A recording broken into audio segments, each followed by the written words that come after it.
ನಮಸ್ಕಾರ ವೀಕ್ಷಕರೇ, ನಾನು ನಿಮ್ಮ PH ನಾಯ್ಕೋಡಿ. NCI ನ್ಯೂಸ್ಗೆ ಸ್ವಾಗತ. ಎಳ್ಳು ಅಮಾವಾಸ್ಯೆ ಸಂಭ್ರಮ, ರೈತ ಕುಟುಂಬಗಳಿಂದ ಭೂಮಾತೆಗೆ ವಿಶೇಷ ಪೂಜೆ. ಕೊಪ್ಪಳ ಜಿಲ್ಲೆ ಕುಕನೂರು ತಾಲೂಕಿನ ಯರೇಹಂಚಿನಾಳ ಗ್ರಾಮದಲ್ಲಿ ಎಳ್ಳು ಅಮಾವಾಸ್ಯೆ ಹಬ್ಬವನ್ನು ರೈತ ಕುಟುಂಬಗಳು ಸಂಭ್ರಮದಿಂದ ಆಚರಿಸಿದರು. ಉತ್ತರ ಕರ್ನಾಟಕದ ರೈತಾಪಿ ಕುಟುಂಬಗಳಿಗೆ ಎಳ್ಳು ಅಮಾವಾಸ್ಯೆ ಬಹು ದೊಡ್ಡ ಕೃಷಿ ಹಬ್ಬವಾಗಿದ್ದು, ಭೂಮಾತೆಗೆ ಕೃತಜ್ಞತೆ ಸಲ್ಲಿಸುವ ದಿನವಾಗಿ ವಿಶೇಷ ಮಹತ್ವ ಹೊಂದಿದೆ. ಹಬ್ಬದ ಅಂಗವಾಗಿ ರೈತರು ಎತ್ತುಗಳನ್ನು ಶೃಂಗರಿಸಿಕೊಂಡು ಹೊಲಗಳಿಗೆ ತೆರಳಿದರು. ಇನ್ನೊಂದು ಕಡೆ ರೈತ ಮಹಿಳೆಯರು ಭೂಮಾತೆಗೆ ಸೀರೆ, ಕುಪ್ಪಸ ಅರ್ಪಿಸಿ ವಿಶೇಷ ಪೂಜೆ ಸಲ್ಲಿಸಿದರು.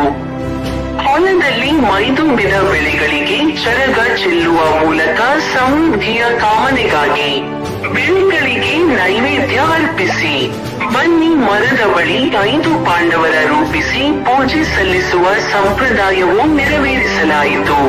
ಬೆಳಗ್ಗೆಯಿಂದ ಕುಟುಂಬಸ್ಥರು, ಬಂಧು ಬಾಂಧವರು ಹಾಗೂ ಸ್ನೇಹಿತರು ಚಕ್ಕಡಿ, ಟ್ರ್ಯಾಕ್ಟರ್ ಗಾಡಿಗಳ ಮೂಲಕ ಹೊಲಗಳಿಗೆ ತೆರಳಿ ಭೂಮಾತೆಗೆ ಸೀಮಂತ ಮಾಡುವಂತೆ ಪೂಜೆ ಸಲ್ಲಿಸಿ ಚರಗದ ಎಳ್ಳು ಅಮಾವಾಸ್ಯೆ ಹಬ್ಬವನ್ನು ಆಚರಿಸಿದರು. ಬಳಿಕ ಎಲ್ಲರೂ ಸೇರಿ ಹೊಲದಲ್ಲೇ ಭೋಜನ ಸವಿದು ಸಂಭ್ರಮಿಸಿದರು. ಎಳ್ಳು ಅಮಾವಾಸ್ಯೆಯಂದು ಉತ್ತರ ಕರ್ನಾಟಕದ ವಿಶಿಷ್ಟ ಅಡುಗೆಗೆ ವಿಶೇಷ ಸ್ಥಾನವಿದ್ದು, ಸಜ್ಜೆಗಳು, ಬಜ್ಜಿ, ಮಿರ್ಚಿ, ಪುಂಡಿ ಪಲ್ಯ, ಮಡಿಕೆ ಕಾಳು, ಹೆಸರು ಕಾಳು, ಬದನೆಕಾಯಿ ಪಲ್ಯ, ಹುರಣದ ಹೋಳಿಗೆ, ಶೇಂಗಾ ಹೋಳಿಗೆ, ಎಳ್ಳು ಹೋಳಿಗೆ, ಕರಿಗಡಬು, ಜೋಳದ ರೊಟ್ಟಿ, ಸಜ್ಜೆ ರೊಟ್ಟಿ, ವಿವಿಧ ಹಿಂಡಿಗಳು, ಮೊಸರು, ಸಾಂಬಾರು, ಮಜ್ಜಿಗೆ ಸಾಂಬಾರು, ಹಪ್ಪಳ, ಸೊಂಡಿಗೆ ಸೇರಿದಂತೆ ರುಚಿ ರುಚಿಯಾದ ಭೋಜನವನ್ನು ಸವಿದರು. ಈ ಹಬ್ಬವು ಸುಖ, ಶಾಂತಿ ಹಾಗೂ ಸಮೃದ್ಧಿಯ ಸಂಕೇತವಾಗಿದ್ದು, ಆಧುನಿಕತೆಯ ಭಾರತದ ನಡುವೆಯೂ ಗ್ರಾಮೀಣ ಸಂಸ್ಕೃತಿಯ ಸೊಗಡನ್ನು ಹೊಂದಿದೆ, ಜೀವಂತವಾಗಿ ಉಳಿಸಿಕೊಂಡಿದೆ. ವರ್ಷಕ್ಕೊಮ್ಮೆ ಎಲ್ಲವನ್ನೂ ಮರೆತು ಕುಟುಂಬ, ಬಂಧು ಬಳಗದೊಂದಿಗೆ ಹೊಲದಲ್ಲಿ ಸೇರಿ ಹಬ್ಬ ಆಚರಿಸುವುದು ರೈತರಿಗೆ ಅಪಾರ ಸಂತೋಷ ತಂದಿದೆ. ರೈತ ಸಂಘದ ಅಧ್ಯಕ್ಷ ಅಂದಪ್ಪ ರುದ್ರ ಕೋಳೂರ ಹಾಗೂ ಯಂಕಪ್ಪ ಕೋಳೂರು. ಈ ಸಂದರ್ಭದಲ್ಲಿ ರೈತರಾದ ಮಾಂತೇಶ ಕೋಳೂರ, ಶರಬಣ್ಣ ಕೋಳೂರ, ಬಸವರಾಜ, ಮಂಜುನಾಥ್, ಅನಿಲ್ ಆರೀರ, ಲಲಿತಾ, ಸರಸ್ವತಿ, ಸವಿತಾ, ಜ್ಯೋತಿವ್ವ, ಮಣಿವ್ವ, ತೃಪ್ತಿ, ತಿಲಕ್, ಡಾ. ಬಸವರೆಡ್ಡಿ, ದೇವರೆಡ್ಡಿ, ಹನುಮಂತಪ್ಪ ಬಾಬಿಯುಳಿದ, ಶಿವರೆಡ್ಡಿ ಮೇಟಿ ಸೇರಿದಂತೆ ಅನೇಕ ರೈತರು, ಮಹಿಳೆಯರು, ಉತ್ಪಾದನೆ ಹಾಗೂ ಸ್ನೇಹಿತರು ಭಾಗವಹಿಸಿದ್ದರು. ಈ ವರ್ಷ ಎಳ್ಳಮಾಸಿ ಒಂದು ಚರಗ ಚೆಲ್ಲೋದು ವಿಶೇಷತೆ ಏನಂತಂದ್ರ, ಪ್ರತಿ ವರ್ಷನು ನಾವ್ ಹಿಂದ ಏನಿತ್ತಂದ್ರೆ, ಹಿಂದ್ ಯಾವ್ದು ಈಗಂತೂ ಎಣ್ಣೆ ಅದು ಹಿಂದ್ ಯಾವ್ದು ಎಣ್ಣೆ ಸಿಂಪಡಣೆ ಮಾಡಕ್ ಏನಿ ಇದ್ದಿಲ್ಲ. ಈಗ ಏನಾಗುತ್ತಂದ್ರ, ನಾವು ಒಂದು ಎಳ್ಳಮಾಸಿ ದಿನ ವಿಶೇಷ ಎಳ್ಳು ಒಳಗೆ, ಒಂದು ಹುಣದ ಒಳಗೆ, ಆಮೇಲೆ ಚಜ್ಜಿ ಒಳಗೆ, ಚಜ್ಜಿಗೆ ಕಡ್ಬು ಎಲ್ಲ ಚಜ್ಜಿ ಉಂಡಿ ಏನೋ ನಾನಾ ತರ ಒಂದೇನ್ ಮಾಡ್ಕೊಂಬಂದ್ ಅದೇನ್ ಎಡಿಗೆ ಪೂಜೆ ಸಲ್ಲಿಸಿ ಚರಗ ಚೆಲ್ಲಿ ಅದೇನ್ ನಾವು ಅದನ್ನ ಒಂದು ದೇವ್ರ ಮುಂದೆ ಅಲ್ಲೇ ನಾವು ಇಡ್ತೀವಿ. ಅದೇನು ಹೊಲದಾಗ ಪೂಜೆ ಸಲ್ಲಿಸಿ ಚರಗ ಚೆಲ್ತೀವಿ. ಆ ಚರಗ ಚೆಲ್ಲಿದ್ದೇನೋ ಹೊಲದಾಗ ಏನ್ ಹೋಗ್ತೀವಲ್ಲ, ಅದು ಏನಾಗುತ್ತೆ ಅಂದ್ರೆ, ಒಂದ್ ಕೀಟನಾಶಕ ಏನೋ ಬಂದ್ರು ಒಂದು ಗುಬ್ಬಿ, ಕಾಗಿ, ಹಕ್ಕಿ, ಪಕ್ಷಿಗಳು ಅದನ್ನ ತಿಂದು ಒಂದು ಪಕ್ಷಿ ತಿಂತಂದ್ರ ಮತ್ ಬಳಗನ ಕರ್ಕೊಂಬಂದು ಮತ್ ಅದೊಂದು ತಿಂದು ಏನಾಗುತ್ತೆ, ಹುಳ ಪಳ ಏನು ಆಯ್ಕೊಂಡು ತಿಂದ್ಮೇಲೆ ಅದು ಮತ್ತು ರೋಗ ರುಜಿಗಳು ಬಹಳಷ್ಟು ಕಡಿಮೆ ಆಕವು. ಯಾವಾಗಿನ ಹಿಂದಿನ ಸಂಪ್ರದಾಯ, ಹಿಂದೇನ್ ಹಿರಿಯರು ಮಾಡ್ಕೊಂತ ಬಂದಿದ್ರು, ಈಗ ಹಿಂದೆ ಹಿರಿಯರ ಸಂಪ್ರದಾಯ ಪ್ರಕಾರ ಈಗ ಅದನ್ನೇ ವಿಶೇಷತೆಯಾಗಿ ನಾವು ಮುಂದುವರ್ಸ್ಕೊಂತ ಹೊಂಟಿವಿ. ಎಳ್ಳಮಾಸಿ ವಿಶೇಷ ಅಂದ್ರೇನು, ಇವತ್ತು ಬೇರೆ ಬೇರೆ ನಮ್ಮ ಮನೆ ಸದಸ್ಯರು, ಕುಟುಂಬಸ್ಥರು ಎಲ್ಲರೂ ಕಳ್ಸಿ ವಿಜೃಂಭಣೆಯಿಂದ ನಾವು ಮಾಡೋ ಕಾರಣ ಏನಂತಂದ್ರ, ಇವತ್ತು ಬೇರೆ ನೌಕರಿದಾರು ಎಲ್ಲ ಇದ್ರು ಸಹಿತ, ಈಗ ನೌಕರಿ ಮಾಡಿದ್ರು ಸಹಿತ ಅವ್ರು ನಮ್ಮ ಇವತ್ತಿನ ದಿನದಲ್ಲೇ ಎಲ್ಲರೂ ಊರಿಗೆ ಬಂದು ಹೊಲಕ್ ಬಂದು ಒಂದ್ ಚರ್ಗ ಚೆಲ್ಲಿ ಊಟ ಗೀಟ ಮಾಡಿ ಒಂದ್ ಬನ್ನಿ ಗಿಡಕ್ಕ ಕುಂತ್ಕೊಂಡು ಊಟ ಮಾಡ್ಕೊಂಡು ಹೊಲ ಸುತ್ತಾಡ್ಕೊಂಡು ಕಡ್ಲಿಕಾಯಿ ಕಿತ್ಕೊಂಡು ಕಡ್ಲಿಕಾಯಿ ತಿನ್ಕೊಂತ ವಾಪಸ್ ಊರಿಗೆ ಹೋಗಂದಂತ ಒಂದ್ ಧರ್ಮ ಈ ಈ ಭಾಗದಾಗ ಎಲ್ಲಾ ಜನ ನಾವು ಎಳ್ಳಮಾಸಿ ವಿಶೇಷಕತೆಯಿಂದ ಮಾಡ್ತು ಅಂತಂದು ರೈತ ಸಂಘದ ರಾಜ್ಯ ಉಪಾಧ್ಯಕ್ಷ ಅಂದಪ್ಪ ಕೋಳೂರು ಈ ಮಾಧ್ಯಮ ಮೂಲಕ ನಮ್ಮ ಮನವಿ ಮಾಡ್ಕೊಂತೀನಿ ಸರ್. ಎಳ್ಳಮಸಿ ಪ್ರಯುಕ್ತ ಎಲ್ಲಾ ರೈತ ಬಾಂಧವರಲ್ಲಿ ವಿಶೇಷವೇನೆಂದರೆ ಇವತ್ತಿನ ದಿನ ಎಳ್ಳಮಸಿ ಪ್ರಯುಕ್ತ ಎಲ್ಲಾ ರೈತರಿಗೆ ಶುಭಾಶಯಗಳನ್ನು ಕೋರುತ್ತಾ ಉತ್ತರ ಕರ್ನಾಟಕ ಭಾಗದಲ್ಲಿ ಎಳ್ಳಮಸಿ ಅನ್ನೋದು ಅತಿ ದೊಡ್ಡ ಹಬ್ಬ ಆಗಿರ್ತದೆ. ಎಲ್ಲಾ ಬೀಗರು ಬಿದ್ರು ಅಣ್ಣ ತಮ್ಮ ತಂಗಿ ಎಲ್ಲಾರು ಕುಡ್ಕೊಂಡು ಒಂದು ಹಬ್ಬ ವಿಶೇಷ ಏನ್ರ ಇದ್ರೆ ಅದು ಎಳ್ಳಮಸಿ. ಹೊಲ್ದಾಗ ಹೋಗಿ ಕುಂತ್ಕೊಂಡು ಎಲ್ಲಾರು ಕುಂತ್ಕೊಂಡು ವಿಶೇಷವಾಗಿ ಭೂಮಿ ತಗಿ ಪೂಜೆ ಮಾಡಿ ಆ ನಂತರ ಎಲ್ಲಾರು ಊಟ ಸೇವನೆ ಮಾಡಿ ಬಾಂಧವ್ಯಗಳನ್ನು ಹೆಚ್ಚಿಸುವ ಹಬ್ಬ ಯಾವ್ದಾದ್ರಿದ್ದ ಅದು ಎಳ್ಳಮಸಿ ಅಂತ ಹೇಳ್ತಾ ನನ್ನ 2 ಮಾತುಗಳನ್ನು ಮುಗಿಸುತ್ತೇನೆ. ಹನುಮಂತಪ್ಪ ಬಾವಿಡದಂತ.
Thank you.